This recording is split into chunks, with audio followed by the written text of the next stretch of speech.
ጤና ይስጥልን አድማጮች እንደምንላችኋል። ከትርታ 97.6 ኤፍኤም የሰዓቱን የትርታ 600 የምሳሳት ዜናዎችን ይዘንላችሁ ቀርበናል። ዜናዎችን እየመራው እኔ ብርቱካን አልተንጉስ አብሬያችሁ ቆይታ ሳደርግ ቴክኒኩን በጥራትና በብቃት በመቆጣጠር ደግሞ ሲኒየር ቴክኒሽያን አላይ ቢቶ አብሮን ይቆያል። አብራችሁን ቆዩ። በቅድሚያ የሀገር ውስጥ ዜናን ወደ እናንተ እናደርሳለን።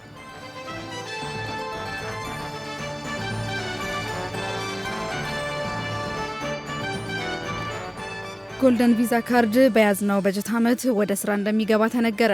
ጎልደን ቪዛ ካርድ ተብሎ የተሰየመውና በአሜሪካና የተባበሩት አረብ ኤምሬትስ ጨምሮ በተለያዩ የዓለም ሀገራት የሚተገበረው የመኖሪያ ፍቃድ ከፍተኛ መዋዕለ ንዋይ አፍስሰው በኢትዮጵያ ውስጥ መስራት ለሚፈልጉ የውጭ ሀገር ኢንቨስተሮችና ለቤተሰቦቻቸው የረጅም ጊዜ የመኖሪያ ዋስትና ለመስጠት ታስቦ የተዘጋጀ ልዩ መብት መሆኑ ተሰምቷል። ካርዱን ለማግኘት አንድ የውጭ ዜጋ $10 ሚሊዮን እና ከዚያ በላይ ኢንቨስት እያደረገ ወይም ደግሞ $5 ሚሊዮን አፍስሶ ለበርካታ ኢትዮጵያውያን የስራ ዕድል የፈጠረ መሆን ይኖርበታል ያለው የኢሚግሬሽንና ዜግነት አገልግሎት ነው። አገልግሎቱን በይፋ ለማስጀመር የሚያስፈልጉ የአዋጅና የደንብ ማሻሻያዎች በሚኒስትሮች ምክር ቤትና በሕዝብ ተወካዮች ምክር ቤት በኩል መጽደቃቸውን ያመላከተው አገልግሎቱ ዝርዝር ማስፈጸሚያ መመሪያዎችን ከፍትህ ሚኒስቴር ጋር የማጠናቀቅና የመሰረተ ልማት ዝርጋታና የካርድ ዝግጅት ስራዎች በከፍተኛ ሂደት ላይ እንደሚገኙ አረጋግጧል። መመሪያው ሲወጣ የስራ ዕድል ፈጠራው አነስተኛና ከፍተኛ ድካም የሚጠይቁ መስኮችን በማነጻጸር የሚመዘንበት እንዲሁም ደግሞ የጸጥታ ስጋት ሲኖር ቪዛው የሚሰረዝበት ዝርዝር አሰራር በግልጽ ይቀመጣልም ተብሏል። ባለሀብቶች ይህንን የጎልደን ቪዛ ካርድ ለማግኘት ለደንበኛ አገልግሎት $10,000 የአሜሪካ ዶላር ለአስቸኳይ ወይም ደግሞ ኤክስፕረስ አገልግሎት ደግሞ $12,500 የሚከፍሉ ሲሆን አገልግሎቱን ባሉበት ቦታ ለማግኘት የሚያስችል የቤት ለቤት አማራጭም ተዘርግቷል።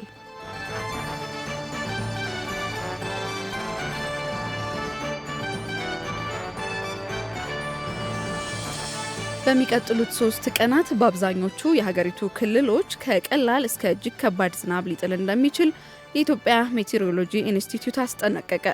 በአንዳንድ አካባቢዎች ድንገተኛ የጎርፍ አደጋ ሊከሰት ስለሚችል ህብረተሰቡ አስፈላጊውን ቅድመ ጥንቃቄ እንዲያደርግ ያሳሰበው የኢትዮጵያ ሜትሮሎጂ ኢንስቲትዩት ባወጣው የ3 ቀናት የአየር ሁኔታ ትንበያ መሰረት በትግራይ፣ በአማራ፣ በአፋር ደቡባዊ ክፍሎች፣ በቤኒሻንጉል ጉሙዝ፣ በጋምቤላ፣ በደቡብ ምዕራብ ኢትዮጵያ፣ በኦሮሚያ፣ በማዕከላዊ ኢትዮጵያ፣ በሲዳማና በደቡብ ኢትዮጵያ ክልሎች ከቀላል እስከ ከባድ ዝናብ ይኖራል ተብሏል። ከዚህም በተጨማሪ በትግራይ፣ በአማራ፣ በአፋር፣ በኦሮሚያ ምዕራባዊና ማዕከላዊ ክፍሎች እንዲሁም በቤኒሻንጉል ጉሙዝ፣ በጋምቤላ፣ በደቡብ ምዕራብ ኢትዮጵያ፣ በደቡብ ኢትዮጵያ፣ በማዕከላዊ ኢትዮጵያና በሲዳማ ክልሎች ከፍተኛ መጠን ያለውና ከባድና እስከ እጅግ ከባድ ዝናብ እንደሚኖር ትንበያው ያመላክታል።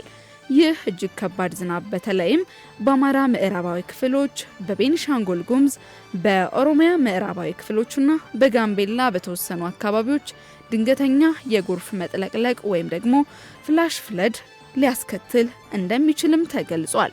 ይህንን ተከትሎ የኢፌዴሪ የአደጋ ስጋት ስራ አመራር ኮሚሽን ባስተላለፈው መልእክት በተጠቀሱት አካባቢዎች የሚኖሩ የህብረተሰብ ክፍሎች፣ የአካባቢው መዋቅርና አስተዳደሮች እንዲሁም የሚመለከታቸው ተቋማት በሙሉ የሜትሮሎጂ ኢንስቲትዩት የሚያወጣቸውን ወቅታዊ መረጃዎች በቅርበት እንዲከታተሉም አሳስቧል። ኮሚሽኑ ሊከሰት ከሚችለው የድንገተኛ ጎርፍ አደጋ ራስንና ንብረትን ለመጠበቅ ዜጎች ካሁኑ ተገቢውን የቅድመ ጥንቃቄ እርምጃዎች ሁሉ እንዲወስዱ በጥብቅ አሳስቧል።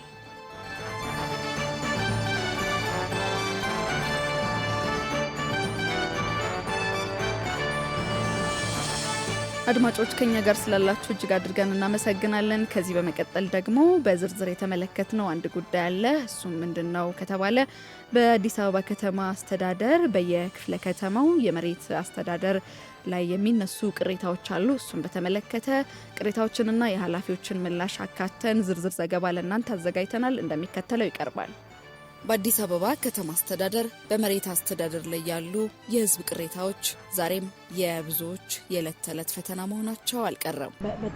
በጣም ህዝብ እየተግላላ ነው። አብሶ ምንም የማያውቁ እናቶቻችን አባቶቻችን መንግስት የሚለው ሌላ ነው፣ እነሱ ከመመሪያው ውጪ ሌላ ነገር ነው እየሰሩ ያሉ። ይሄኛው አይሰራም፣ አዲስ ሲስተም ሀክ ተደርጓል፣ ያኛው ሲስተምና አዲስ ሲስተም ያስፈልጋል ተብሎ ጠቁም ተባልኩኝ ማለት ነው። ኦንላይን ነው የሚመለከተውና አመለከት ይሄው ግን 2 ወር ምናምን ሆነኝ ምንም ቴክስት አልመጣም። ታዲያ የዚህ አገልግሎት መዘግየትና እንግልት መቋጫው ምንድነው? ተቋሙስ ምን ይላል? ተገልጋዮች ያነሱትን ቅሬታዎች ይዘን ምላሽ እንዲሰጡን በየካ ክፍለ ከተማ አገልግሎት ማሻሻያና መሬት መረጃ ዳይሬክተር አቶ አብነት ብዙአየሁን ጠይቀናል። ዳይሬክተሩ የአገልግሎት አሰጣጥ መጓተቶች መኖራቸውን አምነው ተገልጋዮች ጭምር አስፈላጊ መረጃዎችን አለማሟላታቸውን አንዱ ምክንያት ነው ብለዋል። እሺ ተቋማችን እንግዲህ የሲስተም አገልግሎትን ትግበራ ሲጀምር ዋና ዓላማ አድርጎ ያስቀመጠው የማህበረሰቡን እንግልት መቀነስና የቀልጣፋ አገልግሎት መስጠትና የዜጎችን የተገልጋይ እርካታን መጨመር ቢሆንም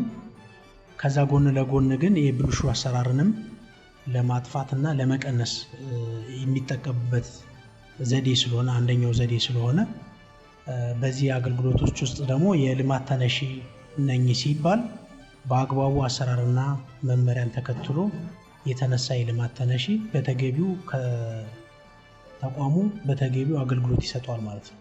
በተገቢው አገልግሎት ይሰጣል ሲባል ማንኛውም አገልግሎት እንግዲህ የራሱ ጊዜ ስታንዳርድ አለው።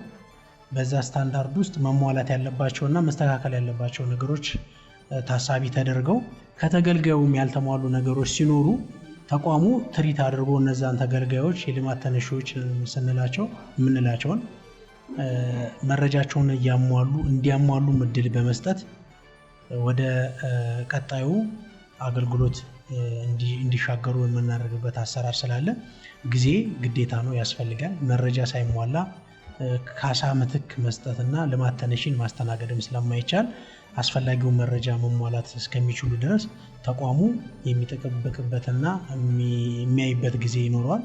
ከዛ ጎን ለጎን ግን በዋናነት የሲስተም አገልግሎት እንዴት መስተናገድ ይችላሉ የሚለው የልማት ተነሺዎች በተገቢው ቅድሚያ በመስጠት ተቋማችን በተለይ ለልማት ተነሺዎች፣ ለአርሶ አደር እንዲሁም ለመብት ላልተፈጠረላቸው ባለይዞታዎች ለእያንዳንዱ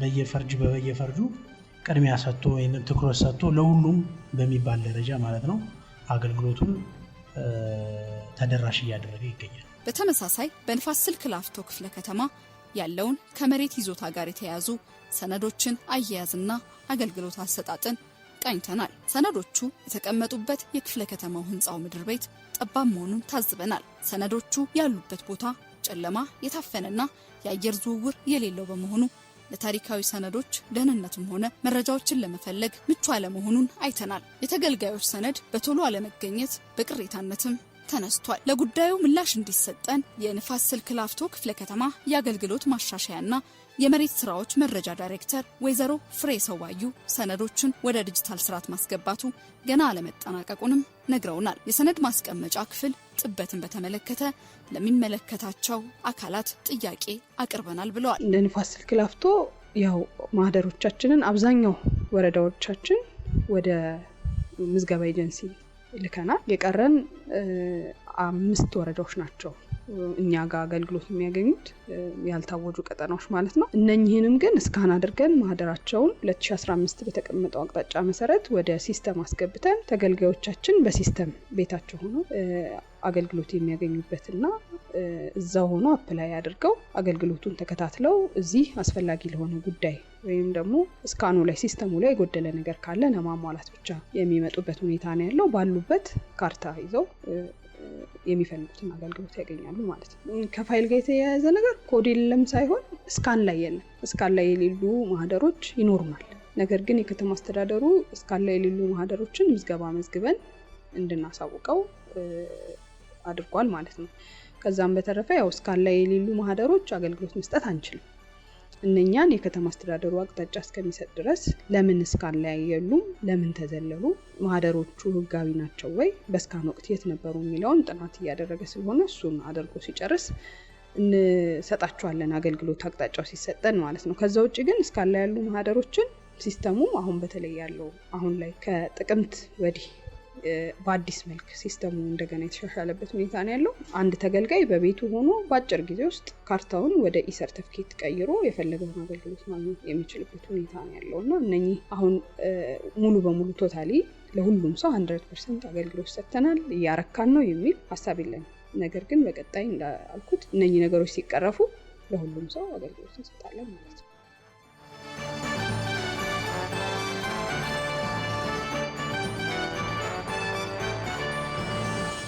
ቀጥለናል አድማጮች። ቀደም ሲል የሀገር ውስጥ ዘገባዎችና ዝርዝር ዘገባ ነበረ ለእናንተ አስደምጠን የተመለስ ነው። አሁን ወደ ውጭ ዜናዎች እናልፋለን። በቅድሚያ አፍሪካዊ ጉዳዮችን ለእናንተ እናደርሳለን።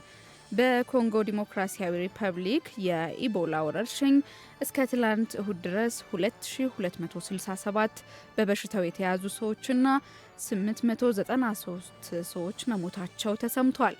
የሀገሪቱ የኮሚኒኬሽንና ሚዲያ ሚኒስቴር ባወጣው የኢቦላ ወረርሽኝ የተሻሻለ መረጃ መሰረት የበሽታው የሞት ምጣኔ 39.4% የደረሰ ሲሆን 444 ሰዎች ደግሞ ከበሽታው ማገገማቸው ተመዝግቧል። በአሁኑ ወቅት 722 ታካሚዎች በለይቶ ማቆያ ውስጥ ወይም ደግሞ ሕክምና ላይ እንደሚገኙ ይፋዊ መግለጫው አመላክቷል። ወረርሽኙ ቢያንስ 5 ግዛቶችን ያጠቃ ሲሆን እነዚህም አውት ኦሌ፣ ኢቱሪ፣ ሾፖና ሰሜን ኪቩ እንዲሁም ደግሞ ደቡብ ኪቩ ናቸው። በደቡብ ኪቩ ግዛት ላለፉት ከ50 በላይ ቀናት ምንም አይነት አዲስ በበሽታው የተያዘ ሰው አልተመዘገበም። የኢቱሩ ግዛት የወረርሽኙ ማዕከል ሆኖ የቀጠለ ቢሆንም 32 አዳዲስ ያገገሙ ሰዎች የተመዘገቡ ሲሆን የክትትል ስራውም ተጠናክሮ ይቀጥላል ሲል ዘገባው አመላክቷል።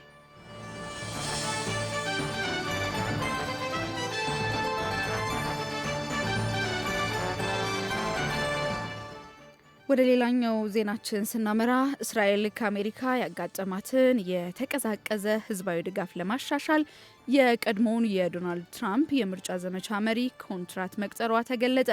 ዘመቻው በሰው ሰራሽ አስተውሎት AI የታገዘ የህዝብ ግንኙነት ስራን ያካተተ ነውም ተብሏል። የእስራኤል መንግስት በአሜሪካውያን ዘንድ ከጊዜ ወደ ጊዜ እየቀነሰ የመጣውን የህዝብ ድጋፍና በጎ አመለካከት ለመቀየር በብዙ ሚሊዮን ዶላሮች የሚቆጠር ሰፊ የህዝብ ግንኙነት ዘመቻ መጀመሩ ታውቋል። የእስራኤል የውጭ ጉዳይ ሚኒስቴር ለዚሁ የህዝብ ግንኙነትና አስተሳሰብን የመቅረጽ ስራ ከ700 ሚሊዮን ዶላር በላይ በጀት መመደቡም ተጠቅሷል። ዎል ስትሪት ጆርናልን ዋቢ በማድረግ የአናዶሉ ዜና ኤጀንሲ እንደዘገበው ከሆነ እስራኤል ለዚሁ ዓላማ የቀድሞ የአሜሪካ ፕሬዝዳንት ዶናልድ ትራምፕ የቅርብ ረዳትና የምርጫ ዘመቻ መሪ ከነበሩት ብራድ ፓርስኬል ጋር በመሆን ከ45 ሚሊዮን ዶላር በላይ የሚያወጣ ውል ተዋውላለች። ይህ ዘመቻ በዋናነት በአሜሪካውያን ዘንድ በተለይም በወጣቶችና የቀኝ ዘመም ርዕዮተ ዓለም ደጋፊዎች ዘንድ በእስራኤል ላይ ያለውን አሉታዊ አመለካከት ለመቀየር ያለመ ነውም ተብሏል። ዘመቻው በሰው ሰራሽ አስተውሎት ወይም AI የታገዙ የጽሁፍ መልእክቶችን፣ የማህበራዊ ሚዲያ ማስታወቂያዎችንና ከታዋቂ የይዘት ፈጣሪዎች ጋር የሚደረጉ ቅንጅቶችን ያካተተ እንደሚሆንም ተወርቶለታል።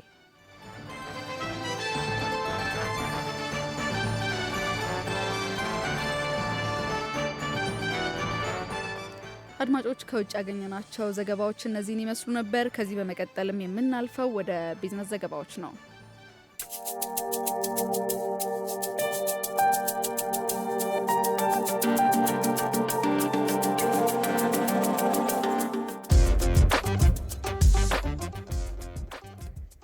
የነገዋ የሴቶች ተሃድሶና ክህሎት ማበልጸጊያ ማዕከል በበርካታ ውስብስብ ማህበራዊና ስነልቦናዊ ቀውስ ውስጥ የነበሩ ሴቶችን ወደ አዲስ የተስፋ ምዕራፍ እያሸጋገረ መሆኑን የማዕከሉ ዋና ዳይሬክተር ዶክተር ህርጴሳ ጫላ ገለጹ። የአዲስ አበባ ከተማ አስተዳደር ባለፉት 3 ተከታታይ ቀናት ሲያካሄድ የቆየውን የ2018 በጀት ዓመትና የ5 ዓመት ስትራቴጂክ እቅድ አፈጻጸም ግምገማ በስኬት አጠናቋል። በበጀት ዓመቱም ከተማ አስተዳደሩ በጥቅሉ ከ96 በመቶ በላይ የአፈጻጸም ውጤት ማስመዝገብ እንደተቻለም ተገልጿል። የአዲስ አበባ ከተማ ከንቲባ አዳነች አቤቤ በግምገማ መድረኩ እንደተናገሩት በበጀት ዓመቱ ለመፈጸም የተቀመጡ ግቦች አመርቂ ውጤት እንደተገኘባቸው አስረድተዋል።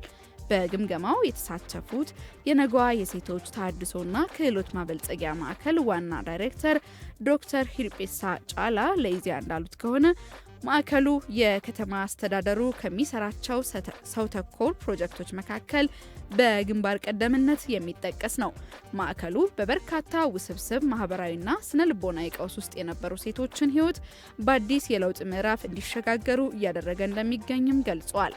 ማዕከሉ ደረጃውን የጠበቀ ሕክምና መስጫ ሆስፒታል በማደራጀት እንዲሁም የማማከርና የስፖርት ባለሙያዎችን በመቅጠር በውስብስብ ችግር ውስጥ የነበሩ ሴቶችን ወደ አምራችነት እየለወጠ ነው ብለዋል። ይህ የመዲናዋ ሰው ተኮር የልማት ስኬት የበርካታ ዜጎችን ማህበራዊና ኢኮኖሚያዊ ተጠቃሚነት በማረጋገጥ ሴቶችን ወደ ተሻለ የህይወት መስመር እያሸጋገረ መሆኑንም አስረድተዋል። በማዕከሉ እስካሁን 3500 ሴቶች ከነበሩበት አስከፊ ህይወት እንዲላቀቁ በማድረግ የልማቱ አካል ወደሚሆኑባቸው የስራ መስኮች እንዲሰማሩ መደረጉን ዳይሬክተሩ ገልጸዋል።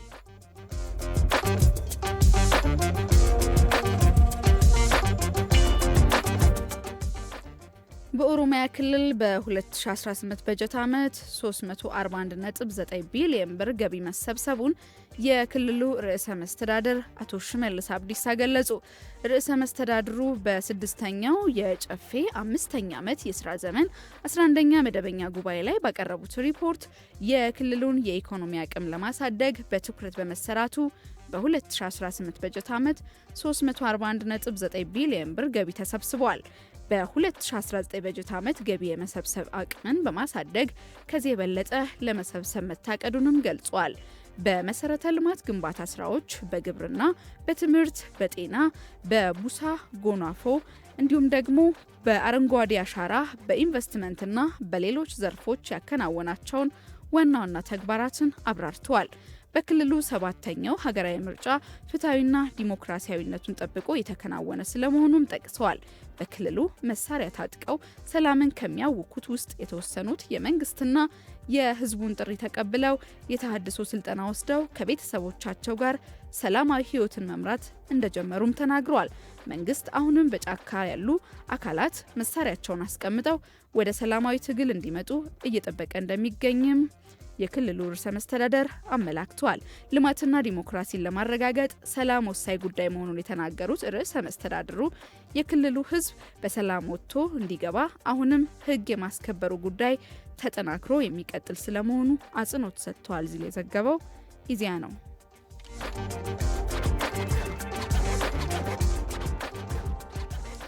አድማጮች፣ የቢዝነስ ዘገባዎቻችን እነዚህን ይመስሉ ነበረ።